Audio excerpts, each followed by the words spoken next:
आप पहले पॉइंट पे ध्यान देना, बहुत इंपॉर्टेंट चीजें ही लिखनी है।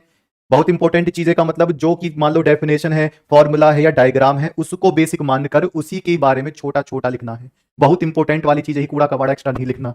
दूसरी बात, ये बहुत जरूरी है, अपना शॉर्ट नोट्स खुद बनाओ, अपने भाई बहन से मत बनवाओ। जो पॉइंट्स भूल जाते हो वो पहले लिख लो उसको, नहीं तो पेपर में हमेशा क्या होता है कि जो भूल जाते हो वो भूल ही जाते हो, वो कभी याद नहीं आता। फिर अपनी हैंड राइटिंग में ही बनाना, दूसरे के शॉर्ट नोट्स से पढ़ने का कोई अर्थ नहीं रह जाता। अपनी हैंड राइटिंग जरूर इस्तेमाल करेंगे, ठीक। शॉर्ट नोट्स का पहला और आखिरी नियम यही है, ठीक। या फिर किसी की राइटिंग बिल्कुल ही मोटी हो तो उसका इस्तेमाल कर सकते हो।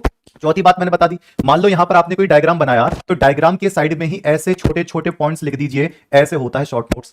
या फिर आपने कोई फॉर्मूला लिखा और फॉर्मूला लिखने के बाद उसी के ही आसपास छोटे छोटे पॉइंट्स से लिख दो, ये हो गया आपका शॉर्ट नोट्स। कोई छोटी सी डेफिनेशन लिखी, उसी से रिलेट करते हुए दो तीन बातें ऐसे छोटी छोटी पॉइंट कर ली, ये हो गया आपका कौन सा, शॉर्ट नोट बनकर रेडी।